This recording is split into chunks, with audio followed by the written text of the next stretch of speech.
How's it going, y'all? My name is Jesse Lynch. This is a bit of a meditation project that I am doing on this channel, and if you've watched any of them before, you kind of understand the format or the lack thereof a format. I am here on a Sunday morning. I have a coffee.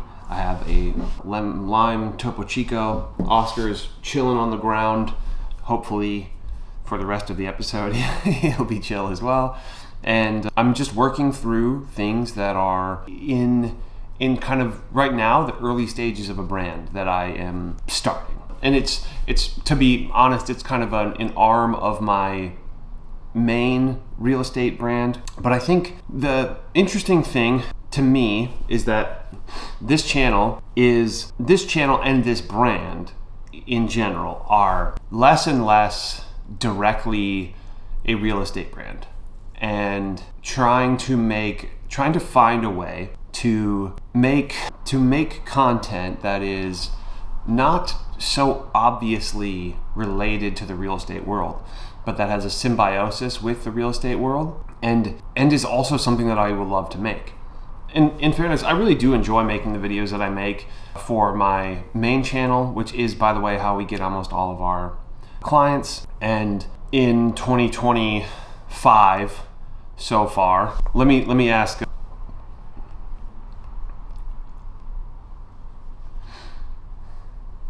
I'm gonna ask like the little AI thing in our I'm not gonna show you because it has numbers on the screen, but I'm gonna ask the little AI thing within the Reason app, which is part of Real Broker. Which, real quick, I do want to say this. I want to say this every time. I do not care what brokerage you're at. I don't even care if you're a real estate agent. And if you are a real estate agent or becoming one or working on becoming one, I don't care what you're at, and I almost certainly don't want you to join my team. I just want you to know that any of this stuff is not coming from a place of I'm hoping that you turn into an agent on the team or a client or something like that. And that has just become blatantly clear to me over time, is that is not exactly how it's not even close to how I want to be running my business right now, where I'm sort of like overseeing people. Yeah, it's just not of interest to me at the moment.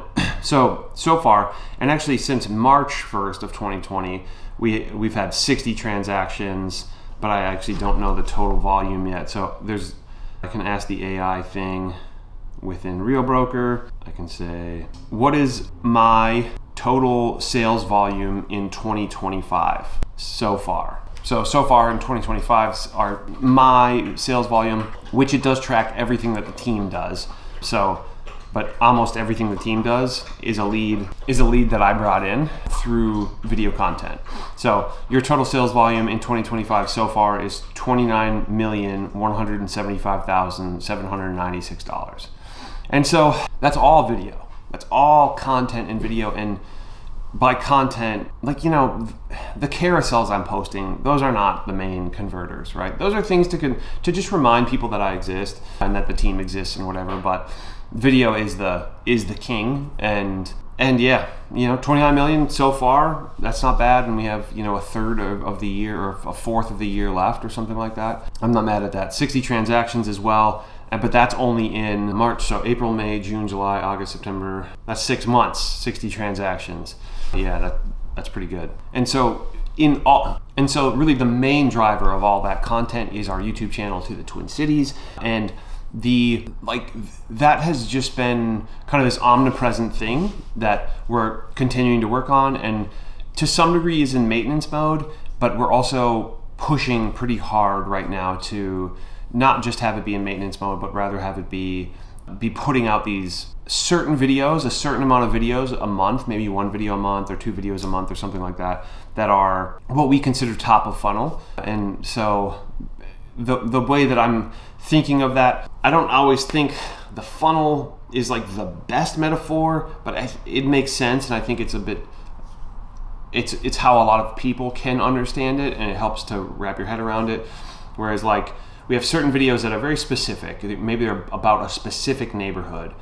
That's going to be a pretty close to bottom of the funnel. If we're talking about one neighborhood within the city proper, and it's like a virtual tour neighborhood and it's targeted towards people relocating, that's pretty specific, right? I would say that's further down the funnel, or that's closer to a warm lead, or whatever you want to call it. Somebody who's watching that has a higher level of intent, I'll put it that way, to eventually move here and work with us.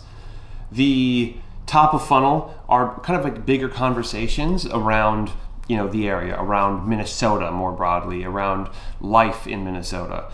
And so our goal is to continue the bottom of the funnel and have that resource continue to be super, super like hyper valuable to people, especially to people that are of higher intent to work with us. And the reality is, like, it's nice to be helpful, right? So it's nice to have these videos that are like actually of a very, very high quality. And I'll say shout out to Caleb Ralston, who determines or defines quality of video or quality of content as how helpful it is, and not how high def, right? And like not how expensive the equipment and the lighting and the production value. To him, that is not necessarily quality, or the definition of quality. I'm sure if you said, well, how is it higher video quality, he'd say yes, but it's not just high video quality doesn't mean high production value, doesn't mean higher quality content for the buyer. And I think that a really good way of looking at understanding why that is if you look at like TV commercials for Nike. Okay, maybe that's not the best example, but let's go with that. I'll see if I can work through that. If you have this, honestly, I don't think the brand matters at all, but so many of these TV commercials, they're more about inspiration or being exciting or just like reminding you why you care about the brand or that the brand sort of aligns with you. But there are brands, and maybe Nike is, I don't know, I don't really pay attention to Nike, but there are brands that are also providing helpful information that correspond with their brand. I don't even know if they do this or if it makes any sense, but sort of a line of content around athletics, right? A line of content around like the education of how to do certain things within the athletic world.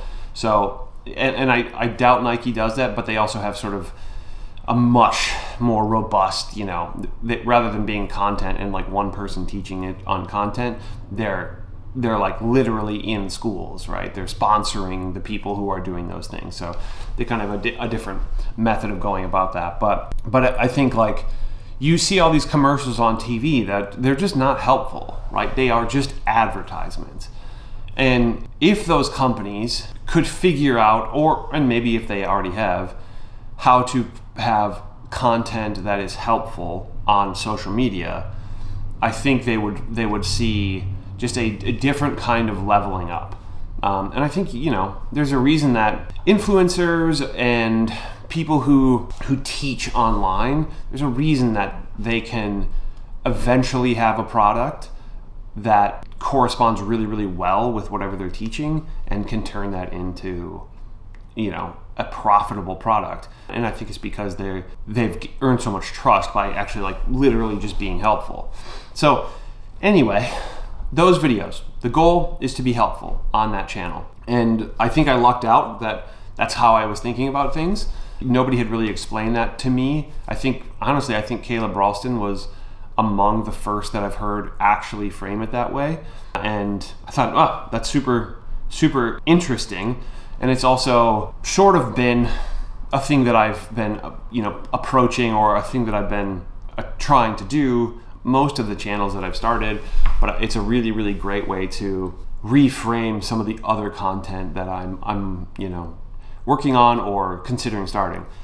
And so anyway, getting over to this new brand, which I still interestingly don't have a name for, and I've made a little bit of progress since this last video, and I'm sorry for that. I made some pretty interesting progress because I needed to get something to a person who is going to be featured on the channel, and specifically, so I'm interviewing a builder, a lady who owns a home building company, and they make beautiful homes. And and we are tomorrow actually, we're filming one of those homes for the main channel. And then on the other channel, we are filming we're filming like really our first kind of like feature of a brand. And with this lady whose name is Rebecca, she's super cool. We've featured homes that they've built before, and I just proposed it to her. Hey, would you be interested in doing this? And she said yes. So hopefully that all works out well. But that means tomorrow is really like this, like kind of come to Jesus. Like I have to make my first attempt at one of these videos. And while I have made other videos somewhat like it, vlog style videos, and I've made, somewhat interviewee videos or whatever, I haven't really, I definitely have not made one of these videos exactly. So I have kind of a lot to think about for that and a lot to get prepared.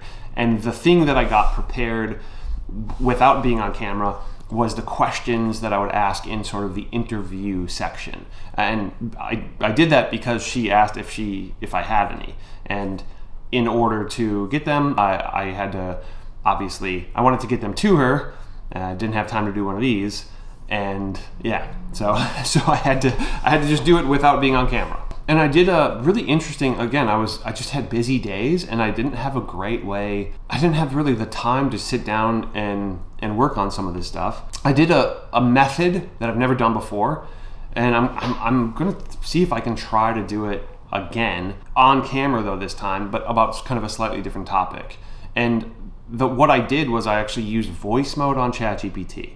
And I had a conversation with ChatGPT, which is strange, I will admit, and I don't find talking about, ChatGPT and AI particularly interesting, but I do think it could be, again, helpful to just, and even just for my own sake, but I do think it could be helpful to witness kind of what that can look like, what a conversation with, an AI can look like.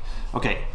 One moment. So real quick before I kind of dive into working through another concept with ChatGPT basically in the voice mode, which again, I don't know, maybe it'll be interesting. If nothing else, it'll be interesting for me to document how that looked. And yeah, it was a very interesting, I know I've said that too many times, but a very unique exercise that I've never really done anything quite like it. So yeah, cool in a few ways. But ultimately, the questions that we wound up with after probably about an hour conversation, which I think is the most they allow. So it's in 1, 2, 3, 4, 5 or so main sections. And it took quite a bit to like get to what I thought were maybe somewhat more unique questions. But first question, as like sort of an attempt to set the scene, is tell me about the vision behind this space and what makes it special to you. So because that's a home builder, that will work, I think. But I'm also trying to be cognizant of other guests that I have who are not home builders, right? Who maybe don't even own the space they work in. Maybe a chef, right? Who runs the show at a restaurant, but just came into a place that was already set up for them. But I will have to do another sort of more fundamental list of questions that are a little bit more getting to the core of what the actual question is asking. So by tell me about the vision behind this space and what makes it special to you, that's a little bit of like, tell me where we are, right? And tell me like the significance of this place, right? That's probably the more broad version of that question.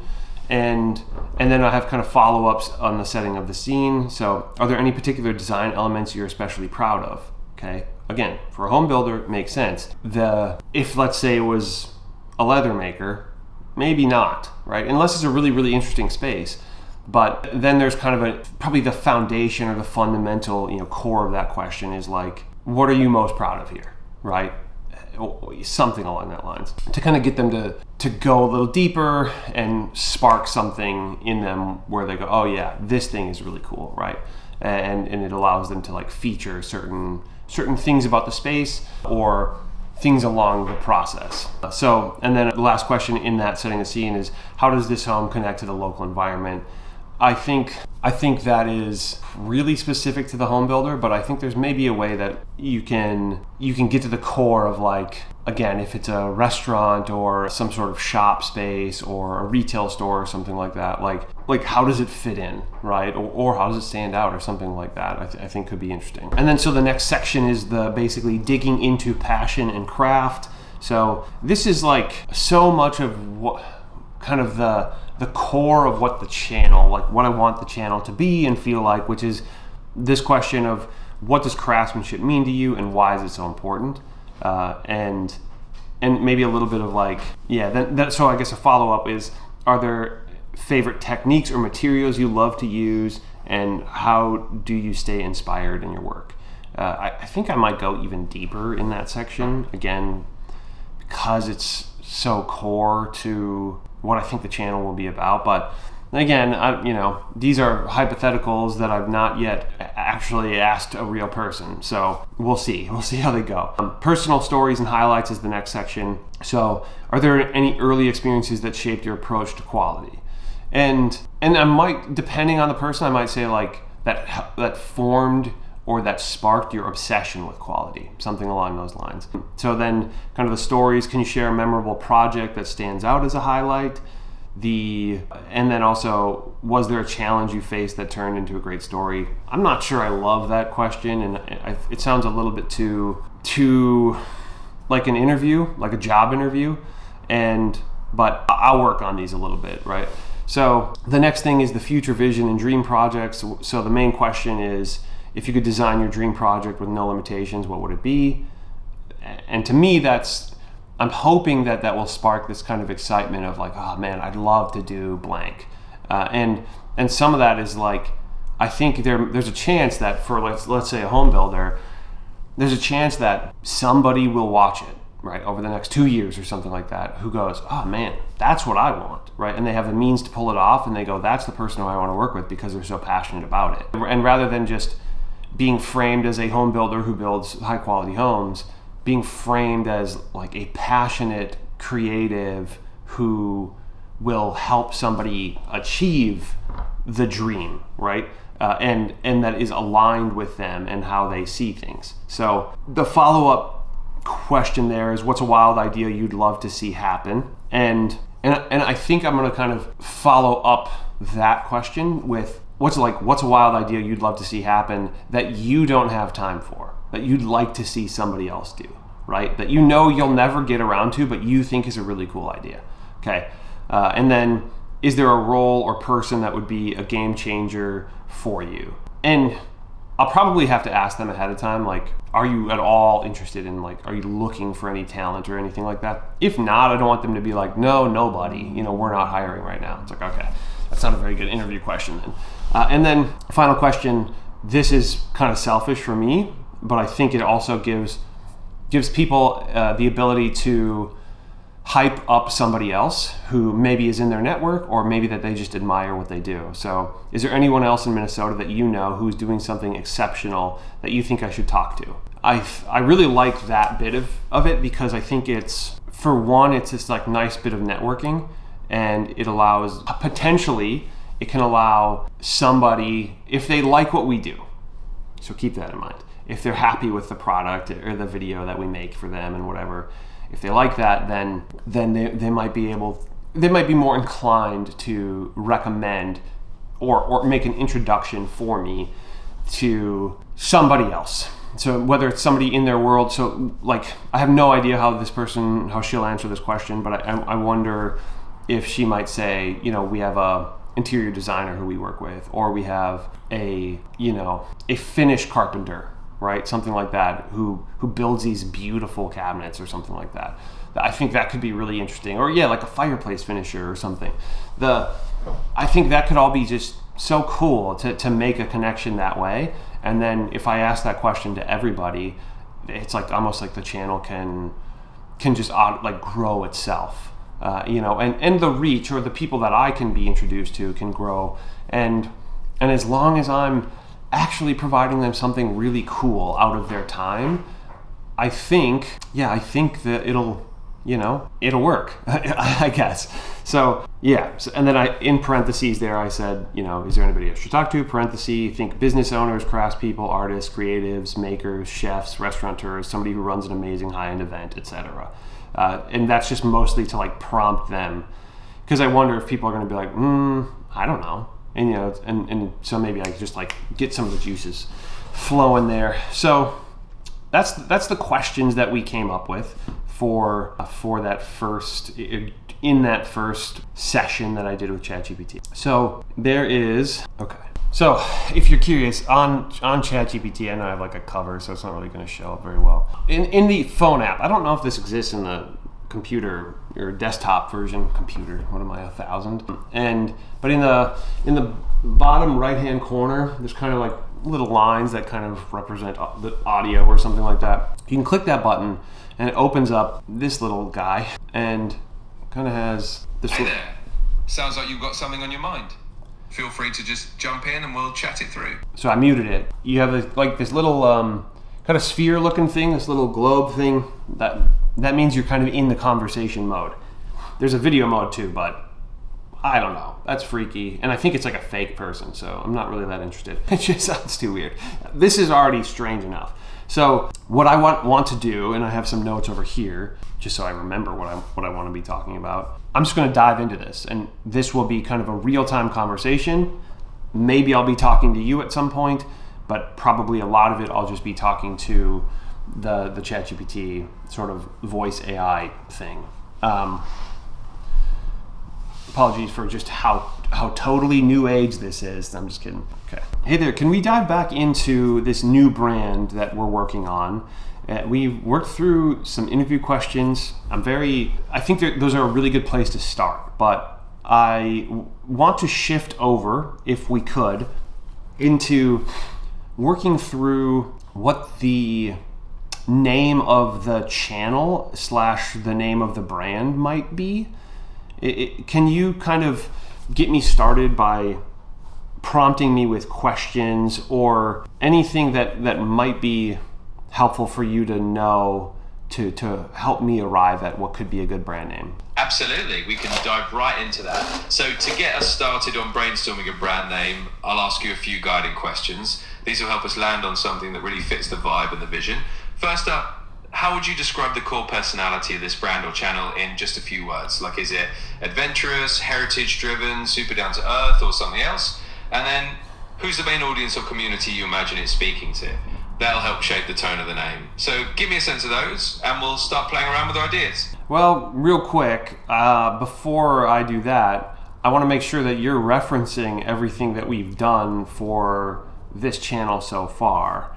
This is the channel that is focusing on craftsmen and the high quality part of the Twin Cities.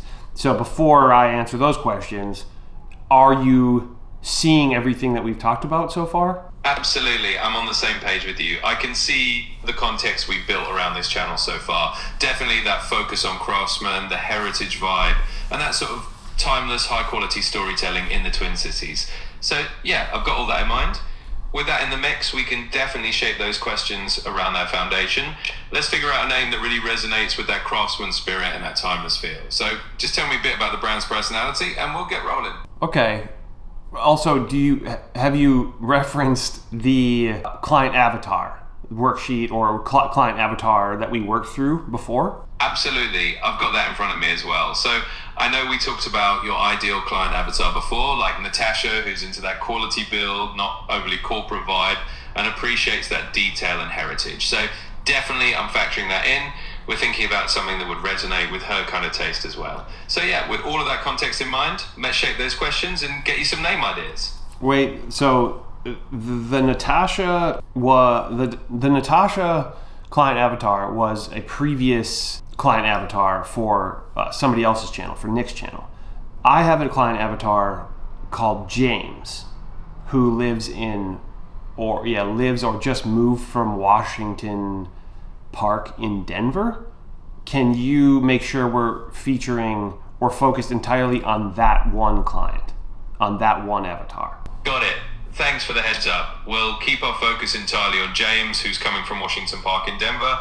That definitely helps us tailor the brand vibe to what would resonate with him. So let's dive into it with that in mind and come up with a name that James would really connect with. Okay, can you summarize pretty quickly what are the main points of the brand? What are the sort of the pillars of the brand? What are the things that the avatar is attracted to that you maybe think that we've so far gotten right with the brand? So James, the avatar, what do you think that he is currently aligning with the brand? And also, can you summarize a little bit about what we're pulling out of from the people we're going to choose to interview with the questions that we've already formed? Yeah. Absolutely. I'll sum it up for you. So the main pillars of this brand are really about that craftsmanship, timeless quality, and a sense of heritage. The whole vibe is rooted in showcasing genuine craftsmanship and the kind of high quality, not too corporate feel of the Twin Cities. It's not about trends, it's about that lasting, meaningful storytelling. Now, thinking about James as your main avatar, he's someone coming from a place like Washington Park in Denver, so he's probably drawn to that authentic, down-to-earth quality and a strong sense of community. He's going to resonate with the fact that you're featuring real craftsmen and real stories rather than anything that feels too polished or salesy. And in terms of the interviews and the questions we've set up, those are all about drawing out those personal, almost behind-the-scenes insights from the people you're featuring. We're highlighting their passion, their craft. So overall, the brand is really anchored in that idea of timeless, genuine craftsmanship. And James is going to love that because it's all about connecting with real, down-to-earth artisans. And the interviews we've structured are going to pull out those authentic stories that reinforce that whole vibe. So we've got a really good foundation to pick a name that fits all that. Okay, sounds good. Again, now can you prompt me with questions that will help us arrive at a brand name? Or can you start afresh now that we have that context? Absolutely. Let's start fresh with that context in mind and get you some good prompts. So here are a couple of questions to get the naming ideas flowing. First, if you had to picture James really feeling at home with this brand, what kind of words or imagery do you think would make him go, yeah, that's my kind of place? Are we talking something that feels like a workshop, something that feels like a story hub, or something entirely different? And second, if you imagine the feeling or the legacy you want this brand to leave, like 10 years down the road, what do you want people to remember it for? That can help us anchor the name in a bigger vision. So just give me your thoughts on those, and we'll start shaping up some ideas. I would say I think James will associate more with the idea of the workshop, kind of the brilliant creator having some kind of space. I think we had mentioned kind of pulling up to a rural area with a Quonset hut where the creator, has this beautiful property, and we're pulling up in a vintage car or a motorcycle to meet with this person who's just making unbelievable things there.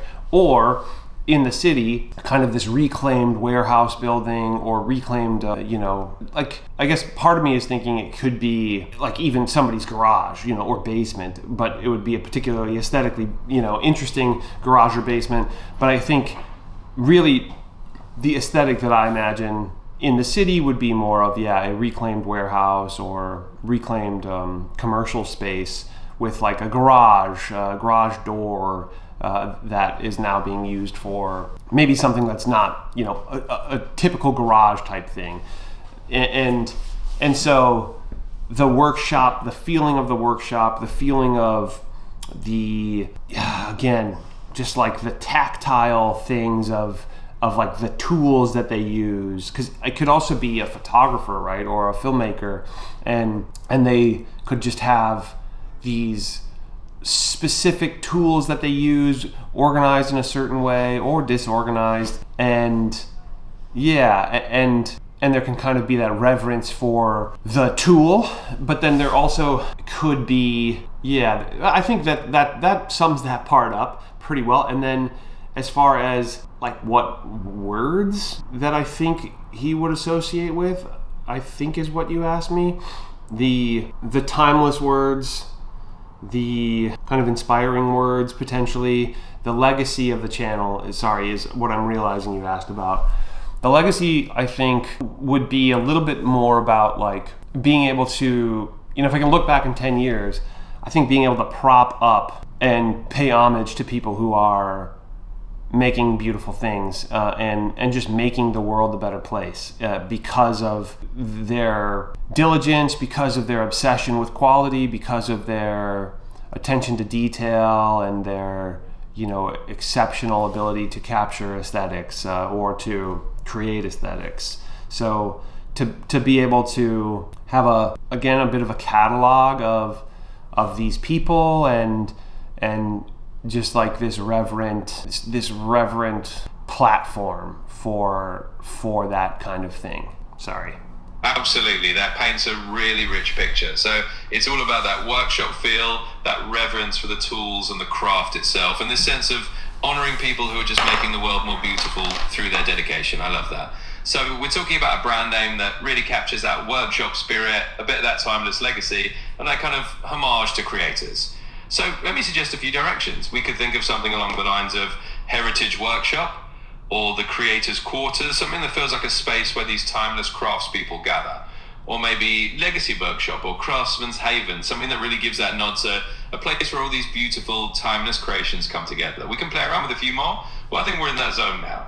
Let me know if any of those resonate, or if you want to explore more options. I think I should probably try to be a bit more local in the brand name. I hesitate to limit who I can feature, but I think it's worth doing. I think it's worth narrowing in on a location. And there's a possibility that the channel is just me or my name or something like that, and the series is called something else. So then I can choose not to, or maybe not choose not to, but I can not have to completely limit certain things. If, say, I wanted to have a video on the channel that was about travel or something like that, because I do love those things, and I think it could be an interesting aside to not just have to do all the travels within Minnesota and only do those things. I think it could be fun. So if we're thinking about, maybe we can kind of think of this in two different ways. This is the brand, but also maybe it's the series, and that way I can feel a little bit more comfortable doing that. So, do you have any thoughts on how to localize it? And I think probably specifically Minnesota rather than the Twin Cities makes sense to me, even though, frankly, my real estate team only works in the Twin Cities, but I'd like to be able to showcase some of the things that even if you live in the Twin Cities, you still have access to Minnesota so easily. To so much of Minnesota. So yeah, is there a way that you think we could localize the brand or specifically the series name? Absolutely, we can definitely localize it in a way that still gives you that flexibility. I think it's a great idea to keep the broader brand maybe under your name or something more general, and then have a series title that's got that Minnesota flavor to it. So thinking locally, we could incorporate Minnesota into the name in a subtle way. Maybe something like Minnesota Becker's Workshop or North Star Craftsman, something that hints at the region but still feels broad enough that you can include a variety of stories. Or you could go with something like Heartland Heritage Series if you want to nod to that Midwest feel without being too specific. This way you've got a localized series name that still lets you do those travel or other kinds of videos on the main channel if you want. We can definitely keep fine-tuning it, but I think that gives you a nice local anchor without boxing you in. Let me know what you think. Yeah, can we just focus? Some of those names are a little too heritage-based and feel a little bit too kind of down home and rural, which I know I mentioned rural, but the bespoke, high-quality nature of the channel is one of the things that I really want to be sure that I'm including, is that it's all part of this kind of network of people who are, again, not just craftsmen, but like exceptional and making things that are that are elevated. So I think as I talk through that, do you have any thoughts on how to make it feel a bit more elevated in a title? Absolutely. Let's refine that to keep it feeling elevated and bespoke. I totally get that we want to capture that sense of high-end craftsmanship and not lean too rustic or down home. So maybe we aim for a name that blends that Minnesota anchor with a more refined tone. Something like Minnesota Artisan Series or Elevated in Minnesota. Or maybe Northern Crafted or Minnesota Atelier if you want a bit of a sophisticated twist. These kinds of names give a nod to the locale, but still have that elevated feeling that you're looking for. So it's not just about heritage, but about showcasing really top tier creators in Minnesota. Let me know if any of those feel closer to what you're envisioning.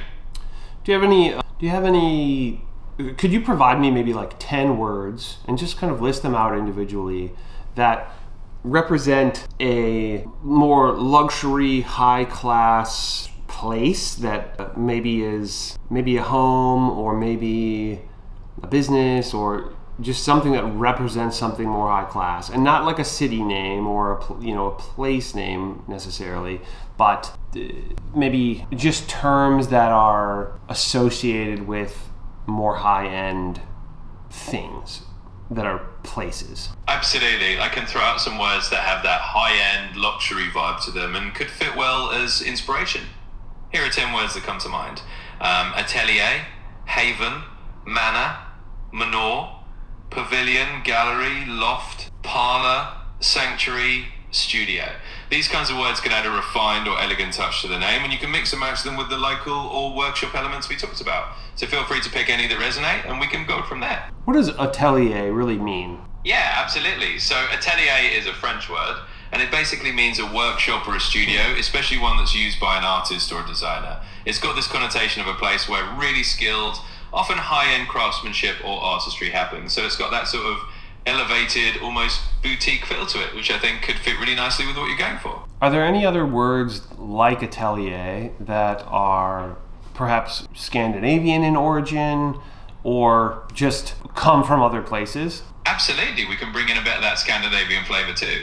So a couple of words that might have that same kind of elevated studio vibe. One is verkstad, which is a Swedish word for workshop. It's got a nice ring to it and feels a little bit unique. Another one could be studio, which of course is more universal, but still has that kind of refined feel. Or you might consider something like Kunsthalle, which is a bit more Germanic, meaning an art hall or an exhibition space. So there are definitely some other cultural twists we can give it that still keep it feeling high end and a little bit different. We can play around with those for sure. Okay, I'm somewhat drawn to workshop, or the Swedish word that you said was workshop. I also think atelier is cool. I like the idea behind it, but I think if I have a French word in the name, it will honestly come off as a little bit too pretentious, and I'm trying to avoid that. I'm trying to thread the line between actually really high end and quality and trying to be high end and quality. So I wonder if there's, for one, the Swedish word for workshop, I forget what you said it was. Pretty cool sounding word. But then are there any words in perhaps the like Danish or another Scandinavian word or something that mean a similar idea? And then kind of, can you remind me that after we talk through that I'd like to maybe consider how can we use just the word workshop but then make it feel elevated? The English word workshop. Absolutely, let's break that down. So the Swedish word I mentioned is verkstad, which does mean workshop and has a nice authentic Scandinavian feel without being overly fancy. In Danish you might say verksted, which is quite similar, but have that kind of grounded but still unique vibe. And if you want to lean into a Scandinavian influence, verks could work nicely. Now if we want to just use the English word workshop and make it feel elevated, we can pair it with something that gives it that little extra layer of sophistication. So for example, Minnesota Workshop Collective or Elevated Workshop Series, something that just adds a little descriptor that nudges it into that more premium territory. So you've got options. You can go with a Scandinavian twist like Verkstad or Verksted, or just elevate a plain old workshop with a client you let them. Let me know which way you want to lean. Okay, I'm not quite there on committing to any of those things, but I will take those notes. Can we, a few ideas that I have already written down is making Minnesota, make Minnesota, what makes Minnesota, something like one of those. I'm not super in love with that, but I think for a series, it could be okay. Yeah, absolutely, then that's totally fine. It's all about exploring different angles until something clicks. I think something like Making Minnesota or What Makes Minnesota definitely has a nice ring to it for a series title. It kind of captures that idea of showcasing what's uniquely crafted or created in Minnesota, which could work really well. And hey, you don't have to commit right now. Let's let it simmer. We've got a few directions, and you can always come back to it. Whenever you're ready to refine it further, we'll shape it into something that feels just right. Okay, but I'm not ready to commit, but I'm also not ready to just stop and kind of mull it over. So I'd like to keep working on this. Are there any tools that come to mind that signify quality, that signify attention to detail, that sound, that are somewhat synonymous with, again, quality or luxury? I'd love it kind of as big of a list as you can really think of for something like that. Absolutely. Let's brainstorm a nice list of tools or items that really have that sense of quality and attention to detail. So off the top of my head, here are a handful of them. 1, chisel is precise and kind of artisanal. 2, lathe, that's a classic woodworking or metalworking tool. 3, easel. 4, planer is a tool that really smooths out surfaces and gives that refined finish. 5, caliper is used for precise measurement, so it really stands for attention to detail. Forge, for blacksmithing or metalwork, it has that old world high quality connotation. 7, awl, a small tool for leatherworking that's all about fine craftsmanship. 8, loop, often used by jewelers or watchmakers. It represents really fine, detailed work. 9, trestle, like a workbench support. It symbolizes a sturdy, quality workspace. And 10, compass, for drafting or design. It represents precision and care. So those are a few tools that kind of have that quality, detailed vibe. You can definitely mix and match or pick any that inspire you. Let me know what stands out. Okay, I'll keep those in mind. Are there any Absolutely. Sorry, no, I'm not done yet. Are there any methods that are synonymous with quality and attention to detail in a whether it's like a craftsman kind of sense? So specifically, like, are there methods? We'll do methods right now. Absolutely. Let's talk about some methods that really signify that kind of quality craftsmanship and attention to detail. So, for example, something like hand finishing or handcrafted is a method that immediately tells people it's done with care. Joinery is another one, like the art of fine joinery and woodworking. Inlay is another really detailed method where you're embedding different materials into a surface. And something like bespoke tailoring in fashion or forging in metalwork really points to that high-end, detail-oriented process. So those are some methods that definitely convey a sense of quality. And if any of those jump out, we can think about how to weave them in. Okay.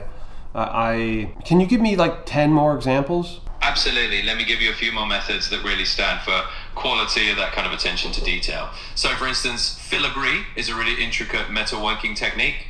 Marquetry is a beautiful woodworking method where you create patterns with veneers. Hand-stitched is another one, especially in leather or tech. Hand-blown is a great one for glass work where each piece is uniquely crafted. Engraving is another method that really shows attention to detail, often used in metal or jewelry. Hand-loomed is wonderful for textiles and fabrics, giving that artisanal feel. Forged is a classic in metalwork, and carving is a timeless woodworking or stone technique. And finally, lacquering or polishing are finishing methods that really show a commitment to a perfect final detail. So there you go, a few more to add to your list of quality signaling methods. Let's dive in and can you find any more specific to woodworking methods that are maybe kind of connection or where they would create a connection? I think joinery is one that you had, but any kind of again that could act as a metaphor for like what we're trying to do on this channel. Again, connecting people with other unbelievable talents is kind of the goal of the channel. So can you think of any terms, specifically methods, I would say, methods or pieces in the craftsman space that, again, are intended for connecting? Absolutely. I love that idea of using a woodworking method as a metaphor for connection. So joinery is definitely a big one. And there are a few specific types of joinery that really symbolize that idea of bringing pieces together seamlessly. For example, then the dovetail joint, which is known for its strength and beauty, and is all about two pieces locking together perfectly. Another one is the mortise and tenon joint, which is a classic and very strong way of connecting pieces of wood. And then you have things like finger joints or box joints, which are used to join pieces together in a way that's both functional and decorative. All of these methods are about creating strong, lasting connections, which I think is a beautiful metaphor for what you're aiming to do with the channel. So those could definitely be some options to play with. Are there any specific joint or joinery type methods used in Scandinavian furniture and woodworking? Absolutely. Scandinavian woodworking does have some signature joint techniques that are pretty cool and can definitely fit that theme. For example, the Scandinavian dovetail is often used. It's similar to the dovetail joint, but might have a slightly different angle or style that's characteristic of Nordic furniture. Another technique is the through tenon, often used in Scandinavian furniture, where the tenon goes all the way through the adjoining piece and is sometimes wedged for extra strength. And of course, there are variations of finger joints that are used in Scandinavian cabinetry as well. So these kinds of joints really do form that Scandinavian design is known for, and they definitely carry that sense of craftsmanship and connection. So you could definitely think about those kinds of joinery methods as a nice metaphor for what you're trying to do with the chow. Okay, are there any schools of teaching that are specific to these different types of craftsmanship, art, fashion, woodworking, etc., that have names that are maybe synonymous with quality or not even synonymous with, but hint at quality? And I'd love a list of like 10 if you could. Absolutely. Let me give you a list of some schools or traditions of craftsmanship that hint at quality. So, for example, in woodworking, you've got something like the arts and crafts movement, which is all about fine craftsmanship. In furniture, there's shaker style, which is known for its simplicity and quality. In fashion, you have Savile Row tailoring, which is synonymous with high-end bespoke suits. In metalwork, there's Damascene or Damascus techniques, which are known for intricate patterns. In glassmaking, you have Murano glass, which is famous for its craftsmanship. In pottery, there's Ming porcelain or Ming ware, which is a mark of high quality. In watchmaking, you've got Swiss horology, which is all about precision. In general craftsmanship, there's the Bauhaus tradition, which is known for marrying form and function. And in leatherwork, Florentine leather is often seen as a mark of quality. So those are a few names of traditions or schools that definitely hint at that high level of craftsmanship. Okay. Can you give me 10 more like that? Absolutely. Let's add a few more to the list. So for woodworking, there's the Japanese joinery tradition, which is incredibly precise and respected. In ceramics, there's Wedgwood from England, known for its fine pottery. In metalwork, Fabergé is a name that stands for incredibly intricate craftsmanship. In textile arts, Aubusson, tapestries from France, are known for their quality. In musical instruments, there's the Stradivari tradition in violin making. In watchmaking, you also have the Geneva seal, which is a mark of high quality timepieces. In furniture, Chippendale is still known for its craftsmanship. In glass, Tiffany stained glass is renowned for its beauty and quality. In calligraphy or printing, the Bodoni or Garamond typefaces are considered classics. And in general, it's high quality, innovative craftsmanship as well. So those are a few more traditions or schools that definitely carry that aura of. So those are some additional traditions that really carry that hallmark of quality craftsmanship. I hope those give you plenty of inspiration to play around with and kind of weave into the name or theme of your channel. Okay, can we now dive into things that are tied to the automotive world, whether that's motorcycles or cars, kind of those two things primarily, the vehicle world, that are sort of emblematic of quality without talking about specific brands? Are there any terms that might get used specifically as things that the finest vehicle manufacturers use, whether that's a tool, a finishing technique, a shape, or a shape in the design, or again a method? Absolutely, we can put in some terms from the automotive world that really stand for quality. So for example, in high-end vehicles, you often hear about coach gilding, which is the art of creating custom bodies for cars. Hand-stitched leather interiors are another sign of luxury craftsmanship. Polished wood veneers inside the cabin are also a mark of high quality. And then there's hand-formed metal for body panels, which is a traditional technique. In terms of methods, you have bespoke tuning, where engines or parts are customized for a perfect fit. Hand-polished finishes are often used on luxury vehicles to get that flawless look. And precision machining is another term indicating that parts are made to extremely fine tolerances. In terms of shapes, you might hear about a swept-back design for a sleek aerodynamic look. You hand-form curves that give a vehicle its unique silhouette. So these kinds of terms can definitely add that sense of luxury and quality without naming specific brands. What about the word, as you were talking there, the word classic comes to mind. Do you have any other ideas of words that might work to signify the idea of something being classic or timeless. Classic is a little bit different, and I think we can focus on classic for right now. I'll come back to timeless. But do you have any other words that, again, bring up imagery of things being classic? Absolutely. Let's focus on that idea of something feeling classic. A few words that come to mind. Vintage definitely gives off that classic vibe. Heritage is another one that kind of conveys something that stood the test of time. Retro is a bit more playful, but still has that classic feel. Time-honored is a great phrase that suggests something enduringly classic. And iconic is another strong one that suggests something that's become a classic standard. So those are a few words you could use to really evoke that classic imagery. Okay, what about, do you have any other words that help to bring up, like almost like the imagery of something being timeless? Absolutely. Let's dive into the idea of something feeling timeless. So a few words that evoke that feeling might be enduring, which suggests lasting through time. Eternal is another one that really gives that sense of never going out of style. Evergreen is a nice metaphor that implies something always relevant. Classic is of course related, but also has that timeless feel. And ageless is another great term that just suggests it memories its appeal. So those are some words you can use to capture that timeless essence. Okay, very cool. If you were to prompt me to help me find sort of a brand name or a series name for these videos that somehow represent the why that people, not necessarily the why of me and the channel, but like getting to why these craftsmen and these creators are so exceptional. Are there any prompts you could ask me to help get to the bottom of maybe some of the why? Or to get to the bottom of a good name for the series that sort of gets to the why of things? Absolutely, I'd love to help with that. So if we're trying to get to a name that really taps into the why behind these creators and what makes them exceptional, here are a couple of prompts to think about. First, what do you think is the driving passion that the craftsmen and creators have in common? Stop. Is it their dedication to quality, their pursuit of beauty? Stop. Sorry. Can you only ask me one of these at a time and let me answer after you ask each one? Absolutely, we can do it one at a time. So let's start with the first question.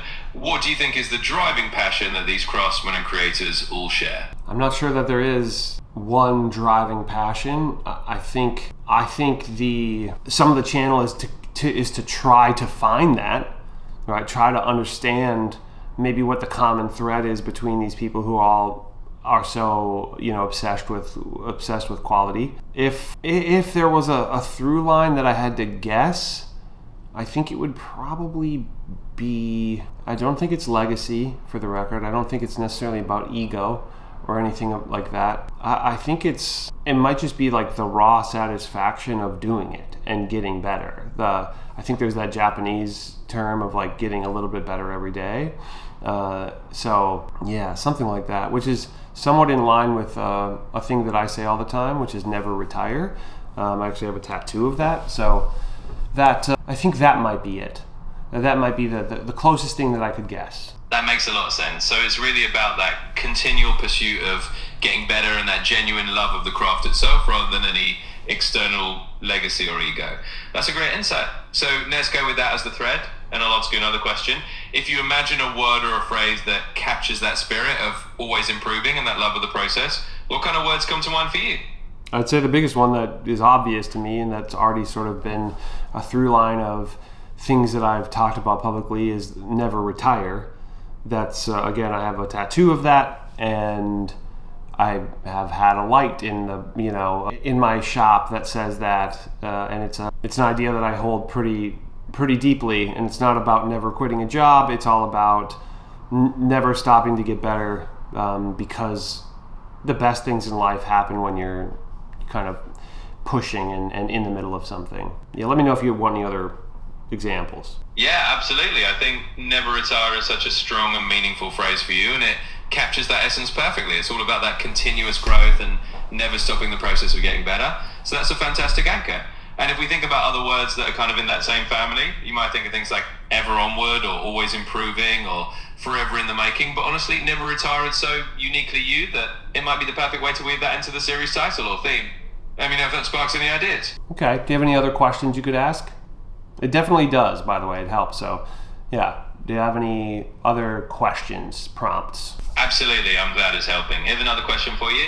If you imagine the feeling you want viewer to have after watching this series, like the big takeaway or the emotion you want to leave them with, what would that feeling be? You know, we did already talk about this previously, but because you helped me do it, I will tell you. The takeaway for these videos will be, you know, hopefully can be a level of inspiration, a level of gratitude that there are, you know, and a fascination, just like, man, there just are people who are just so good at what they do, and that inspiration to then go do something and make something incredible themselves. And while maybe only 1% of people or less will be actually inspired to do something by it, that is still a big part of it. That's a perfect takeaway. So it's all about leaving people inspired, fascinated, and maybe even a little more grateful that such incredible craftsmanship exists. And if even a small number of people feel motivated to go create something themselves, that's a win. All right, here's one more prompt for you. If you could describe the overall personality or soul of this series in just a couple of words, what words would you pick? Reverent is a big one. Honoring, maybe respectful and grateful, and trying to make connections, trying to introduce. So yeah, or maybe not even trying. Introductions and trying to be a connector. That's beautiful. So it sounds like the heart of the series is really about reverence and honor for these creators, showing deep respect for their craft, and then acting as that connector to introduce them to a wider audience. It's like you're building a bridge between these amazing craftsmen and the viewers who will appreciate them. So with all that in mind, we've got some really strong themes to work with. That idea of never retiring, of continuing improvement, of honoring these creators and being that connector. We can definitely use all of that to shape a name that feels just right. Let me know if that sparks any final ideas. Yeah, so can you kind of create like a text note at the end of this conversation that's in the chat that I can reference that, you know, I have a few of the biggest things that come to mind. Never retire, I do think is actually pretty compelling, but I wonder if that could be the name of sort of a different series on the same channel, maybe more focused on me. And a thought that I have is Hands That Make Minnesota or something like that. I also think the Joinery is actually kind of an interesting idea. You know, the shop, the Joinery. I like the word enduring. I like the word evergreen. Evergreen could kind of work as well, considering we have evergreen trees in Minnesota. I still really like the workshop and whatever that Swedish word was you had for workshop as well. And yeah, I think those are the biggest ones. So can you give me a resource that is, you know, in text that kind of sums those things up, and anything else that you think could be helpful to have as just something I'm reading as I'm thinking a little bit deeper about what to call this? Absolutely, I'll sum that up for you into a little note you can reference. So here's a quick rundown of the key ideas we talked about. Series naming notes, core theme ideas, never retire, a strong personal motto that represents continuous improvement and never stopping the pursuit of the craft. Could be a series name for something more personal to you. Hands That Make Minnesota, a title that emphasizes the local craft and the people behind it. The Joinery or the workshop, emphasizing a place of craftsmanship and connection. Verkstad, Swedish for workshop, adds a Scandinavian touch. Evergreen, hinting at something timeless and connected to Minnesota. Tone and personality, reverent, honoring, respectful. The series is about paying homage to craftsmanship. Connector, acting as a bridge between creators and the audience. Inspirational and grateful, leaving viewers feeling inspired and appreciative of the craft. Keywords to consider: enduring, classic, timeless, all hint at the lasting nature of the work. Evergreen, atelier, Verkstead, words that add a refined or local touch. Feel free to keep this as a handy reference as you brainstorm further. Thank you. Okay, that was a 45-minute chat with the AI, and I'm not. Hopefully it. Okay, provided me a note at the end. Yeah, okay, it did. So yeah, interesting. I'm still not 100% sure what I'm going to call it. It does get me really thinking though, and it's interesting that out of all the things that it kind of recommended to me, I actually pulled or thought, okay, is never retire, which is a thing that I made up as far as I know. Is that, you know, a thing that I should do? It is something, again, that is kind of truly me. So is that cool, or is that maybe more a type of video where I don't have a guest, and then you know, I think the hands that make Minnesota could be cool. I'm also imagining if there was ever a time where this grew to maybe the Midwest, right? Then the hands that make the Midwest could also work. If it grew to a national thing, the hands that make America, that also works. If it became an international thing, you know, the hands that make the world or something like that. Yeah, that could work. So yeah, all right. Hope that was interesting. It was interesting for me and helpful in the pursuit of this. All right, see you in the next one.